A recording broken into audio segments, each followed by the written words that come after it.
All right. I think we're still waiting on one more, but he should be here soon. How is everyone? Good.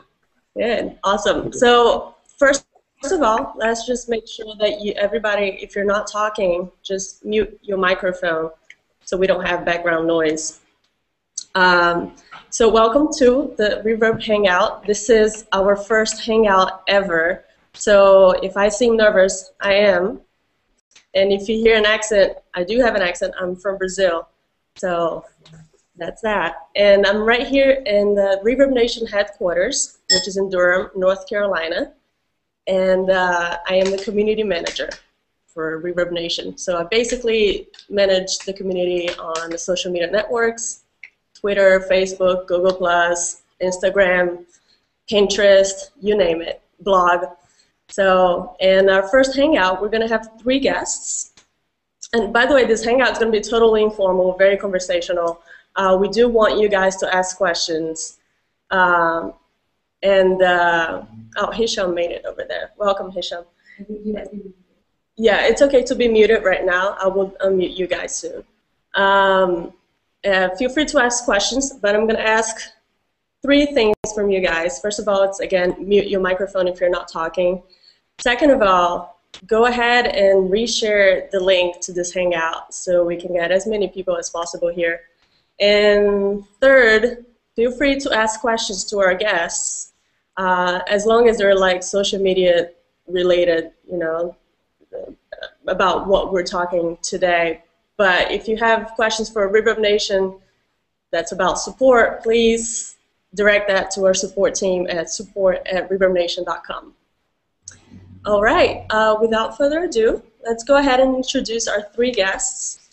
We have Jason Lackford, Hisham Dahoud, and Josh Urban here with us today. And let's start with you, Jason. You can go ahead and unmute yourself. I'm unmuted. Awesome. Tell us a little bit about your, come in, Shelly. Hi, Shelly. A little bit about, so you are the VP of Digital Strategy and Marketing at 11/7 Music. Tell us a little bit about what you do for artists at 11/7 and what kind of artists do you work with? Sure. 11/7 Music Group is a record label owned by a management company called 10th Street Entertainment. We also have 11/7 primarily as a rock label, but we just launched an alternative label as well. We represent artists like Motley Crue, Papa Roach, Hell Yeah, Buck Cherry internationally, Five Finger Death Punch internationally, Cavo, Deuce, former lead singer of Hollywood Undead, Drowning Pool. That's on our rock side. On our alternative side, we have Blondie, She Wants Revenge, Shiny Toy Guns, Dirty Heads, and several up-and-coming baby bands I'm very excited about. Midi Matilda, Ono Fiasco, Nico Vega, who you may know of. We represent about 22 artists across rock and alternative primarily. Then we also represent the rapper Eve. We're putting out her new record as well. In my role, I product manage a few of those bands, which means I oversee their entire career, their whole life. And then I also handle digital marketing and strategy for them, which means you know, I help them oversee their social profiles. I help design the strategy for which technologies they're going to use, how they're going to use them, you know, how we're rolling out, how we're marketing tours, albums, singles, everything that we do. I kind of help oversee that with myself and a team of 3 people.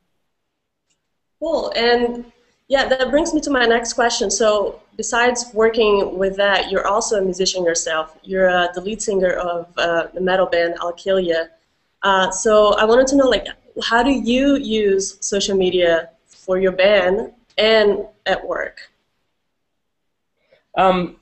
You know, it's funny. I use my band Alkilia's profiles basically to test everything, and I'm a big fan of social media in general. So I champion my team to always be going out and finding as many new technologies as possible, and then we test as many of them as possible. So I do a lot of the testing on my own with my own profile to see how bands interact, and then obviously the ones that are the most helpful and useful are the ones we continue to use, like all of your mainstays. I'm also very excited about a couple of new technologies like Clip, which is a video technology, Just Saying, which is audio and pushes to Twitter and Facebook. I think there's some very cool technologies out there. So I test a lot of that with my band, and then also obviously use it just simply to market my band, because we're unsigned, we don't have management or anything like that, so we do everything on our own. And then I do the same things for my artists. You know, it's really about understanding the artist and understanding what their goals are and who they are as people, because social media is social, so it needs to be personal, and then taking the best tool for them and helping them use it to reach their fan base, to engage their fan base, and to grow their fan base. Exactly. So, and you've been working with social media pretty much since it started, right? When your first job, the company you used to work with, that was even before social media was called social media or something. That was back in the Web 2.0 days. Right. I think that's what we were calling it then.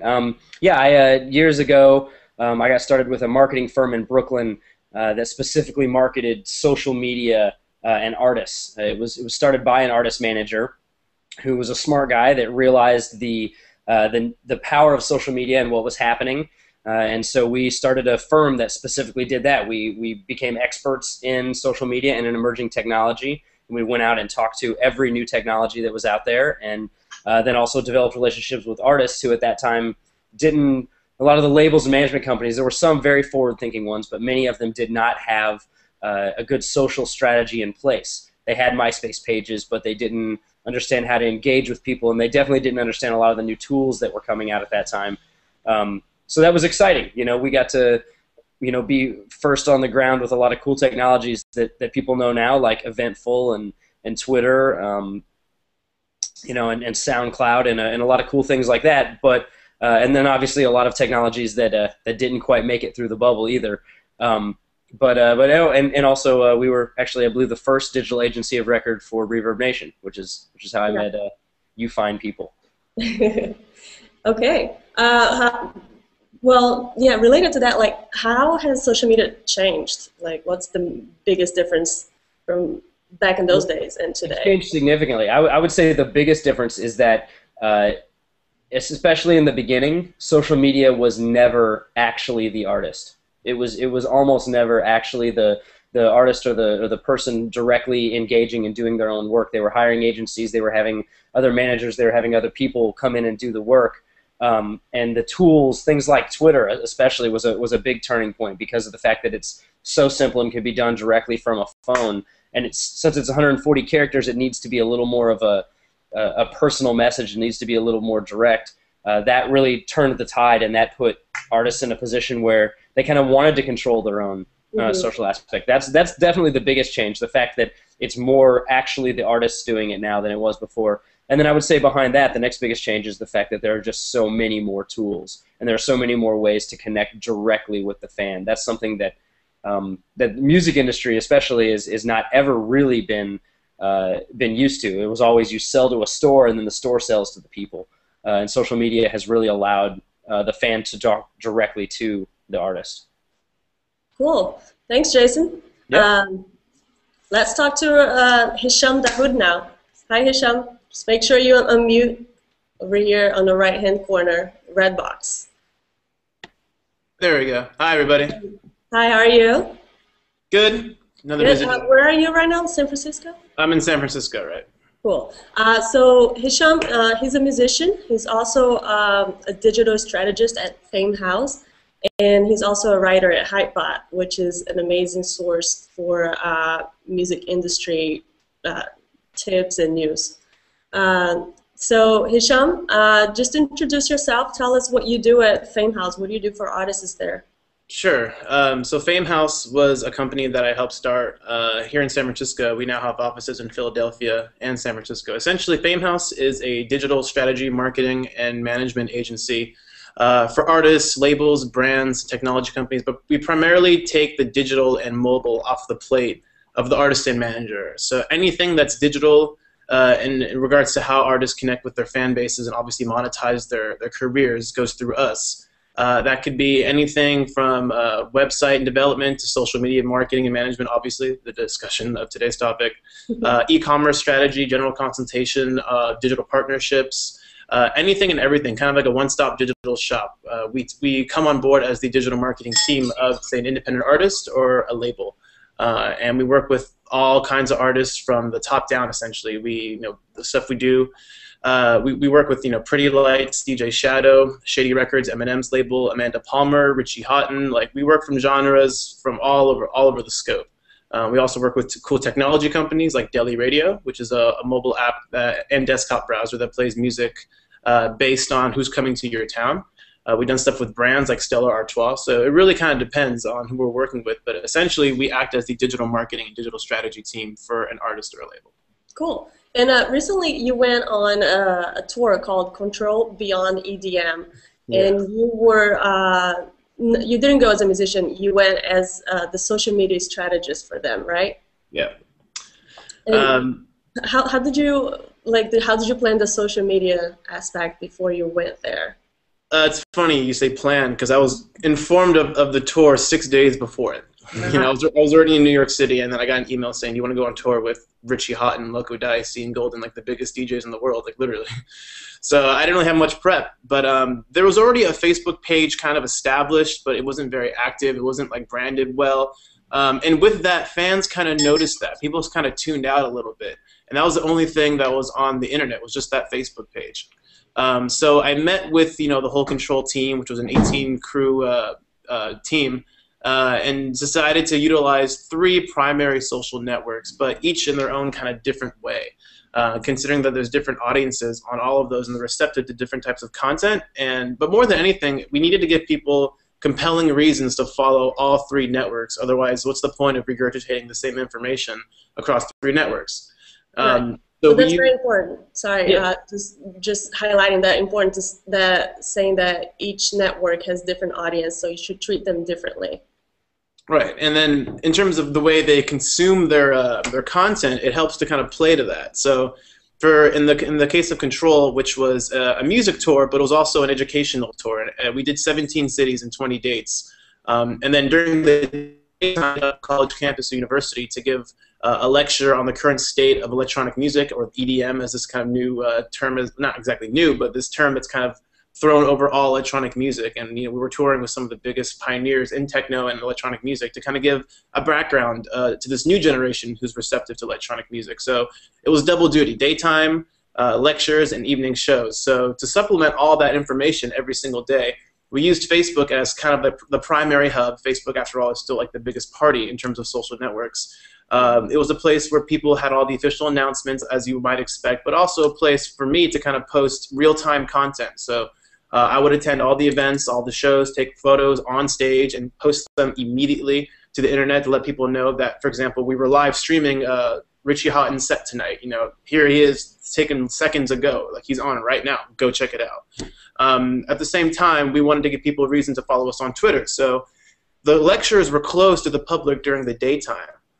They were meant to be exclusive to the students of the area, but we didn't want to leave people out completely. So we would use Facebook to kind of tease people. We would put like an interesting quote from the panel along with a photo from the panel to say, hey, so-and-so said this. This is the exact quote. But if you want the rest of the quotes from today's lecture, which is happening right now, follow us on Twitter to get a stream of real-time content and even join the discussion. Here's the hashtag. Do you want to ask Richie Houghton anything? We'll ask it in the audience if there's time, obviously. So right there, those are 2 networks that people wanted to kind of get the full experience, but we felt we'd go one step deeper and obviously include an Instagram account. But again, more than just posting photos, which they can get on Facebook or even on Twitter, we posted a few to Twitter. Given the fact that my phone was on me all the time and everywhere, and I was in places that a lot of people would like to be, like on the tour bus and in the hotel rooms and backstage, I figured we'd use Instagram to kind of complete the experience, to give the behind-the-scenes approach as to what's going on tour with the artists, and it could be stuff that doesn't even relate to the actual tour itself. Like, I posted stuff about going sneaker shopping with Loco Dice, and that was like, that kind of stuff was the most receptive stuff on Instagram because that was the most exclusive. Like, again, I had my phone with me at all times, so if you go to like an opulent dinner or something, or we go shopping, or we get a massage somewhere, like, that's an Instagram kind of thing. That's as though you're kind of coming along on the tour with me. So those are the three primary networks that we kind of used. There's going to be another control tour hopefully soon, and we're probably going to even do some more stuff within those. But that's pretty much the basic rundown. Great. What would you say was the main takeaway that you got from touring and using social media while touring? Using social media while touring? I mean, touring is something that a lot of people hold in like high regard. Like it's the holy grail, and it's just all fun and everything. And it is a lot of fun. Don't get me wrong; it's a ton of fun. But for anyone who's toured, it's a lot of work. It's very little sleep. It's constant. Like you got to be here at this time, sort of thing. But at the same time, it's a journey. You know, for anyone who's ever aspired to tour, like I said, it's hard work, but it kind of puts things in perspective as to what you're really doing in life. So we kind of use social media as kind of like that diary log, and Facebook is so appropriate to have like this timeline thing. I mean, I find myself going back looking at the Control Facebook page, which is relatively inactive right now because we're not touring right now. But you look back, and it's seriously like reading a storybook. I remember exactly what I was doing at that time. I remember responding to particular comments. It's a way for people to kind of get involved in something that they wouldn't be able to get involved with. Now, with this tour, we toured the East Coast and portions of Canada and the Midwest, and there was all this demand from the West Coast and even internationally. So it was up to me to kind of let people feel the experience, even though they weren't there. And you know, I met people on tour who said they follow us on all the networks, and like they come up to Dice, for example, like after his gig, and they're like, "Those are the shoes you bought at that one store. I shop there all the time." Like that kind of connection. I had no idea you were a sneakerhead, man. Like I loved your music, but now I would like to hang out with you, sort of thing. Something that was never really like possible in the past, unless of course you really knew the artists. Right. Great. That was a great takeaway and great tips. So we'll go back and ask everyone questions, but let's talk to Josh Urban. Hi, Josh. Hello, people of Earth. How are you today?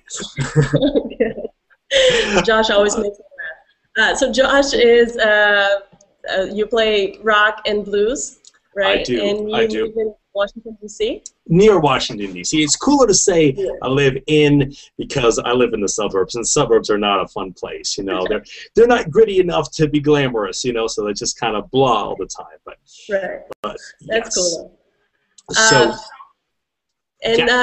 Let's talk a little bit. The way I found out about Josh was that because he did something very unusual. He went on something called Interactive Rail Tour, and he's going to tell you a little bit more about that. Josh, what made you decide to go on this tour? Well, what I did, I've been wanting to go on tour for a while, and I wanted to tour by train. I thought that was the coolest idea. I've always liked trains. It's kind of a weird thing. Can you hear me okay? I want to make sure it's coming through okay. Okay. You know, it's my musician side. Need to make sure I'm coming through loud and clear, ladies and gentlemen. So I wanted to tour for a while, and I wanted to do this train tour, but everybody goes on tour. It's a very crowded world, and everybody's on social media saying, check out my music, check out my tour. All cool stuff, but sometimes it gets a little noisy. So I'm watering my garden one day, and I'm talking to myself. I find talking to myself helpful. Maybe it's an excuse for being crazy. And I'm watering the garden, and I say, everybody goes on tour. Everybody goes on tours. And I threw down the garden hose. I said, that's it. Everybody goes on tour. I wanted to involve everybody with my tour. I was going to do a street music tour from Charlotte, North Carolina to New York City, taking Amtrak. Have an old blues vibe to it. But I wanted to make it different. So what I did was I decided that everybody has a story to share. And my stage is a little bit bigger than everybody else's stage, you know, the average person's stage. So I wanted to share my stage for them to showcase their stories. My stage would be their stage would be my stage. And I did this with the hashtag JURT, Josh Urban Rail Tour. So I go up to people and say, hey, you got a story? I'm going on tour. You can go on tour with me, and you can post wherever you are in the world. You can post it back to social media, and my audience will be your audience. It was received very well, actually, a lot better than I thought it would be. And there's a couple of things, I got a couple ideas from it. Well, this is a specific example. I think there's 6 ideas from it that apply to anybody, no matter what they're doing. And I'm in the room with some heavy hitters of social media here, so I'd be curious to hear what you guys think and ladies think, of course. I'm a little over my head here, but this is what I came up with. So the idea is in the form of a phrase, would be create an experience that involves everyone, make it easy for them to join in, and most importantly, in their own words. And crossover appeal is great, And when you're done with everything, sit down and figure out what you did. So breaking it down bit by bit, I wanted to create an experience. There's a lot of people playing shows and a lot of people going on tour and a lot of people saying, check out my music. Musicians have been in the forefront of creating a cool experience, and social media gives us these opportunities to create an experience. So how could we create something that was even, or how could I create something, not the Queen of England yet, how could I create something that was unique and unusual for people? So by going on the train and going town to town and asking people to share their stories and their photos and their snapshots of the world, that was an experience for people. I wanted to involve people, which is the next idea. So asking everybody, I had these little business cards, and I would print up these cards here. And it would say what it was on the back and say, yeah, check this out, and you know, here's a picture of me on the front, and pictures of me everywhere. That's one of my things. I need to fix that. But I said, okay, you know, so you can just tag this back to the tour, and wanted to make it easy for people. Because one of the things I found out is when I give people a CD, say I'm playing on the street or playing in a club, and somebody comes up and they like the music, and I'm like, here, man, have a CD. And they're like, you want something for it? It's like, no, it's a gift. Just go on my website and then go to my Facebook page and like my Facebook page. And that never happens. It's weird.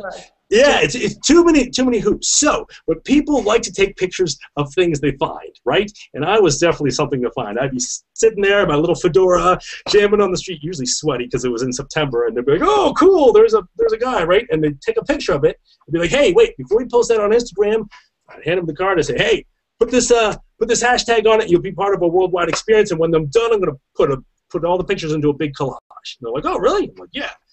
I got much more interaction that way. So it's very easy for them to join in. I got interaction on Twitter and Instagram with the hashtag. So I found that very useful. The fifth idea is crossover appeal. And that was doing this tour on a train and asking other people their stories was kind of something a little bit different. I'm always joking about my revolution to overthrow bad music. This is me on my shirt. You can see it. It says, "Sup, comrade." It's my satire there. So I'm sort of trying to create this whole army of people to take over the world and rid it of bad music. And bad music is music that speaks at you, not to you. So I wanted to get everybody involved, and this was kind of an unusual thing for people, and people got a kick out of it. So it was able to appeal to a lot of people who were interested in the group concept, who were interested in the traveling concept, the blues, the train, the old time appeal to it, and it made it easy to pitch to newspapers and media outlets, because one of the questions that newspapers would ask was, well, why do my people want to read about this? As a smaller artist, sometimes it's hard to convince people why they should listen to you. So I would invite them to join in. I'd say, well, hey, come jam with me. I'd invite any local musician to jam. I'd invite everybody to tell their story. So there are a lot of different angles to pitch. So the crossover appeal was cool. Then at the end of it, I'm sorry, Mariana, do you have any questions? I'm going on and on. No, go ahead. Okay. So, yes, and I just saw that in the chat, if you tweet about the Hangout, use the hashtag ReverbHangout. Put some pictures on Instagram, too. I'm using that one. Sure. So, and then at the end of any experiment, I think it's important to refine and say, okay, what happened? What went good? What went bad? So for me, I want to make my next tour, I'm going to be doing it in the spring. I want to make my next tour easier for people to get the concept of. So I want to make it something where, what rocks your world? So if you take a picture of a music CD, a CD that you're listening to, or anything that's a cool sound, you can post it back to the tour. If anybody wants to join in, hit me up on Twitter. It's at Don't Josh Me. I'd love to have you guys participate in this. This is going to be great. The more, the merrier. I'm going to reach out to more crossover outlets and try to reach maybe some historical societies and sort of let people know about what's going on. All sorts of things I'm working on. So that's going to be. I'm also was inspired to record a CD for my tour there. So I'm going to be doing that to support the CD. So sitting down saying, okay, this is what I'm going to do, this is what I'm going to do better. So I would say for people listening, be like, well, that's very nice, Josh, but how does this apply to me? Again, the phrase, create an experience that involves everyone, make it easy for them to join in, and most importantly, in their own words, crossover appeal is great, and when all the dust is settled, refine it for the next time. You might ask yourself 6 questions. What can you do to create your own experience? I'm looking this so I don't mess this up. How can you involve people? How can you make it easy for them to join in? How will they express it in their own words? Who else will this appeal to? And what will you learn from the project? Okay, end of lecture. Thank you. Great. Great tips. So, You can meet yourself if you want to clap. Thank you. So that was great. I don't think I have any questions for you. You answered all of my questions. well, thank you very much. You're too kind. So I see that Tyrone has a question for Hisham. You can unmute yourself. Is this working? Yeah. Oh, sweet. I don't see you though, but I didn't. I just came back from the gym, and I was like, I just wanted to hop on real quick, and I didn't want to be on camera in half dress. Okay. But I enjoy Hisham a lot, especially over there at Hypebot, and I watch everything that goes over there. And my question, I put it in the chat on the right hand side, and it's not really a specific question, and it's more of a topic for you to expand on, because it's something I've been talking with other producers and artists about. Is right now it seems to be this interesting time, especially with Instagram, because we have this interesting phase where we have so much focus on our lives and not so much focus on our artistry is what we're putting out in the public, because part of being an artist is that people want to live vicariously through you as well, because there's a reason why they're drawn to you, you know what I mean? And for not major artists, for people who aren't necessarily at that level, or I don't really like to decipher the two, but the problem I'm seeing is this, like, you have people who aren't at that level who are trying to keep up with that same sort of attention span or desire, and it gets hard to create a safe balance between your art and your life, and you want both of them to be interesting, because the honest answer in this industry, if they can't get into who you are and your life kind of thing, then they can't really get into what your music is either. You know, I mean, whatever you're doing has to have a face, and that's part of your brand as well.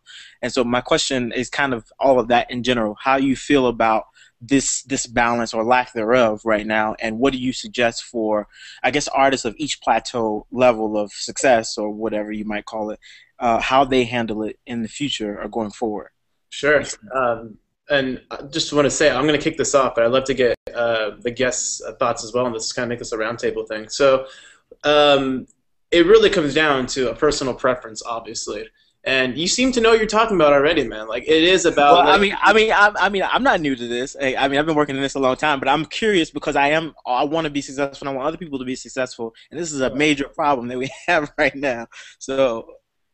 Yeah, it comes down to the image and branding perception you'd like to put out. I mean, there's some artists that it works for in terms of their persona. So to kind of give you a quick anecdote, Fame House was started by working with DJ Shadow for 7 years. And it was only after that we've been working with him for so long that guys like Pretty Lights and a number of others kept hitting us up. But can you imagine how frustrating it is to do social media strategy with a guy like DJ Shadow, who completely doesn't want to be in the spotlight and likes to kind of keep the mysterious mystique thing? So like, how do you engage fans that way?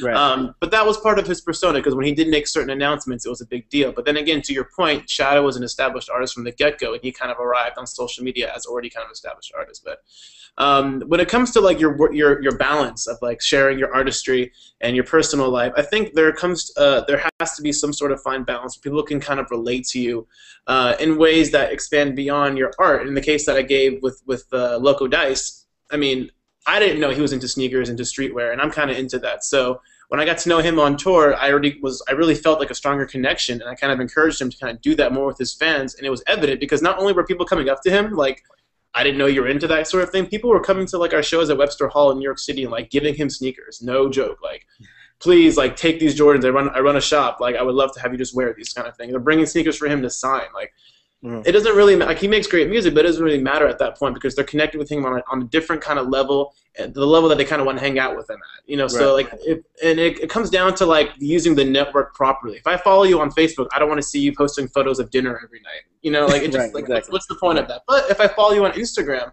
where the stream of content is a little more acceptable, and like the half-life isn't nearly as kind of, you know, stagnant as I guess you can say a Facebook page, that's your mobile phone view. And like, if you post stuff like, if you tag yourself at a burrito shop in like the Mission of San Francisco, be like, what? I go there all the time. Like, you should get that #2 or something like that. Like, that kind of connection. Like, I want to be brought into that. But it all comes down to like a balance. I feel, this is my personal opinion, it all comes down to a balance of using the appropriate network. If someone's going to follow you on Facebook, that's where assumingly they're hanging out most of the day. They want more of the kind of official content. They're following you on Instagram. They don't want to be blasted with flyers every single time that you post something. They might want to see something a little more personal.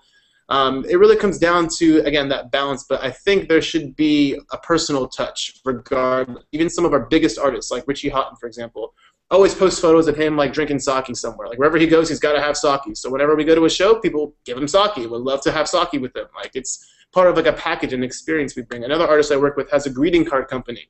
It's her side gig to kind of supplement her artistry, but we're working on ways now to utilize her ability to make greeting cards, implementing that in her fan connections. So whenever someone signs up to her email list, for example, she sends them a greeting card, as an automatic sort of thing.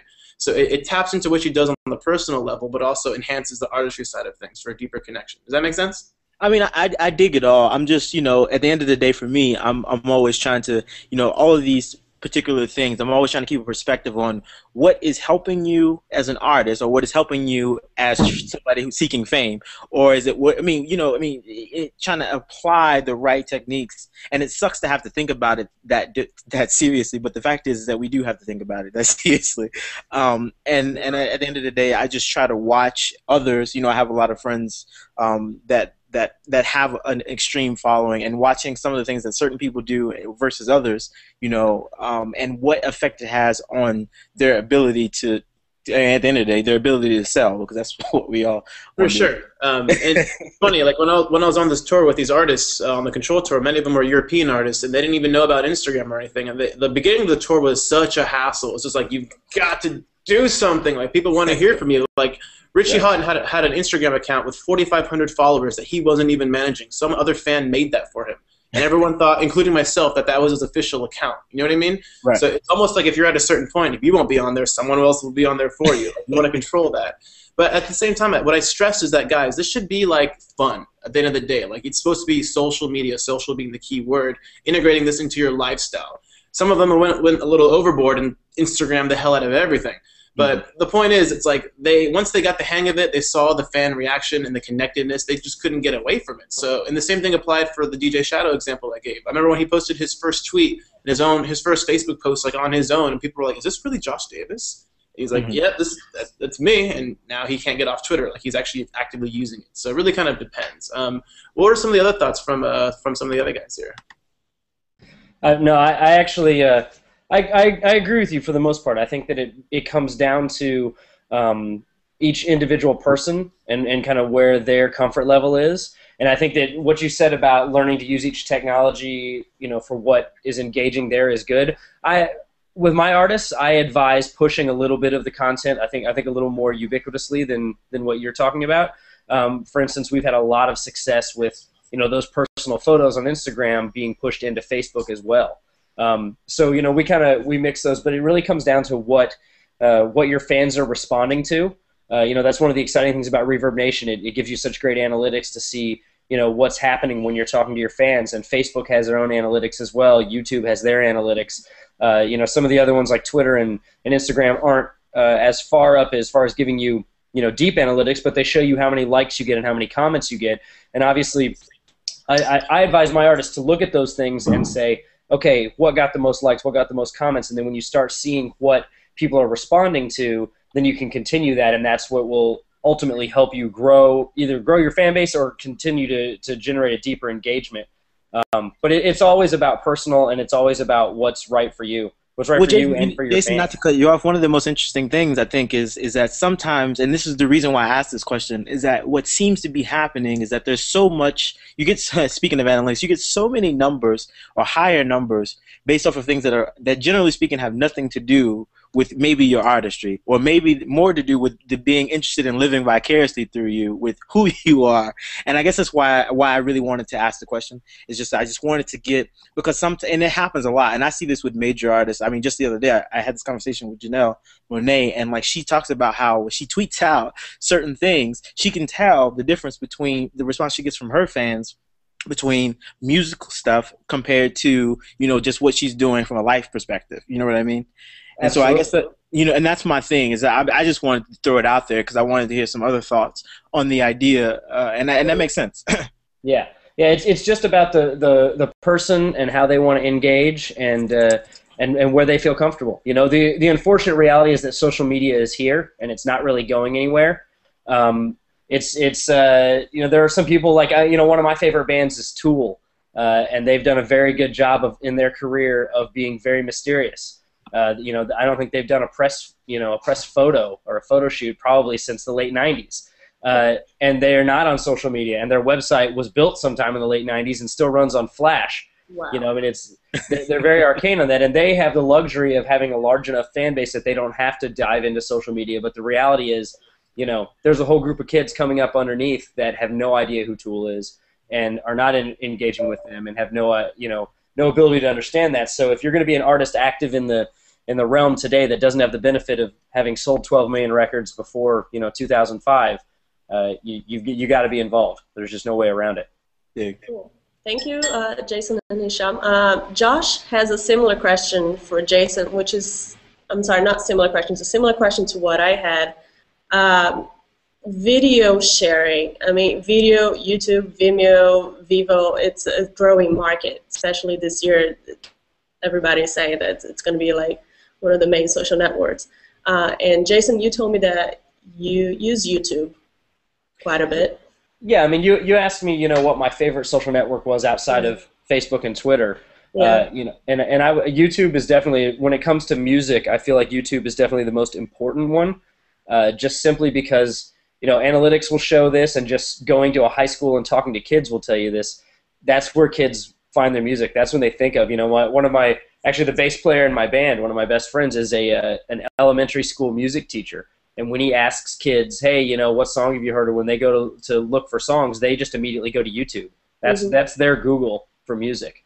So YouTube's very, very important from that aspect because it's so large and it's so ubiquitous and it's so easy to use. The other ones, I feel like they're very similar to what we were just talking about with Twitter and Instagram and Facebook. They all have their own kind of their own niche that they're in. Vimeo is beautiful for the encoding and for uploading high quality video because they have a much better, I don't know what the right word is, a much better engine for encoding video than YouTube does. So the stuff looks better, but it's more about people that are looking for that on the network. There's not as many people just hanging out looking for videos. It's not as easy to find stuff on Vimeo. Yeah. But I think it's beautiful, and you should have a presence there. YouTube's definitely the best one, and then being able to syndicate YouTube throughout. I'm sure a lot of people don't understand exactly what Vivo is or how it works. I see a lot of people from, get very upset sometimes when they can't see Vivo videos in their country when we premiere things on Vivo. And, Vivo is actually the best way to explain it is kind of an extension of YouTube.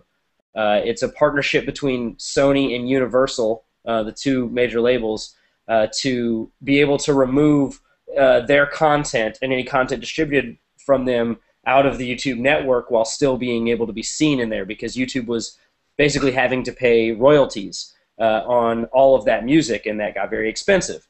So when the labels took ownership of that back, YouTube was willing to give them the space within their network. So you can go through YouTube and you can search for videos and you see Vivo stuff, and it seems like it's the YouTube experience, but it's actually being pulled from the Vivo site. So that's not one that you can participate in unless you have a deal, distribution deal and a record deal.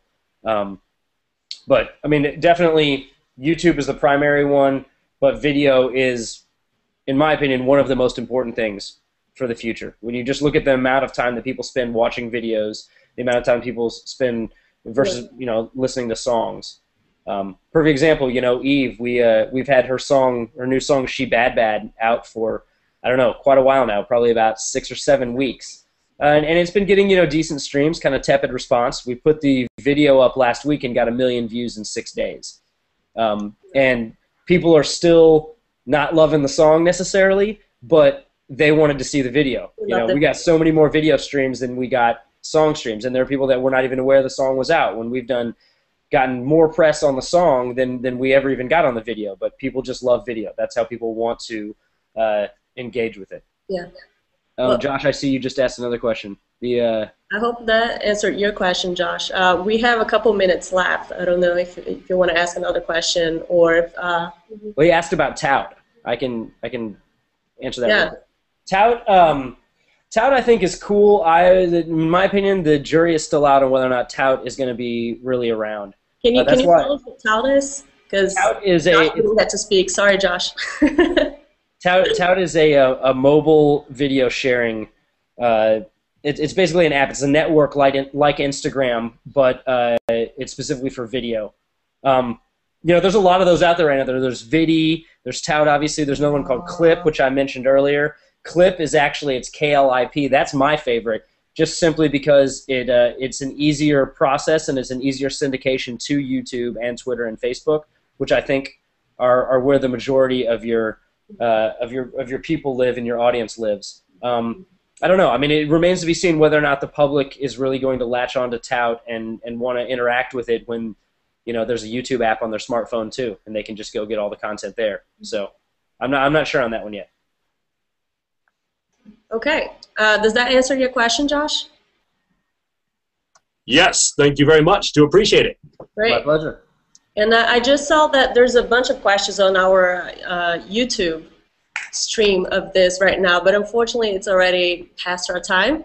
But if you guys, Jason, Josh, and Hisham, if you had some time to to go to YouTube and answer the questions, that would be great. Or if you have other questions, feel free to reach out to these guys on Twitter, or where else can they reach out to you guys? I guess Twitter would be the best. Yep. Yeah, I'll be I'm on Twitter at Don't Josh Me, or you can just drop me an email at josh@joshurban.com. Be more than happy to speak with anybody about anything, and looking forward to connecting with you one way or another. Great. Thank you. Thank you. Killer. Your Twitter handle is? Ikillia. At Ikillia. IKILLYA. I love that name, man. All the good metal band names were taken, dude. It's been like 40 years. I just had to get to the point. Yeah, and Ikillia is my Twitter name, and on YouTube, I'll go answer some of those questions. My handle on YouTube is /Ikillia video. Great. Thank you. Some 15-year-old in the Southeast Asia has that Ikillia. Swooped. How about you, Hisham? How can people reach out to you? Twitter's good. It's my name, @Hisham But if you ever want to contact me about anything personally, just hit up hisham@famehouse.net. Be happy to answer any other questions. Great. So thank you, everyone, for participating. Hopefully we get to do more of these. And hopefully you learned some. And keep the conversation going. Just use the hashtag ReverbHangout, and we'll keep this going. Thank you very much. Thank you. Thank you. Nice to meet everybody. There we go. Nice.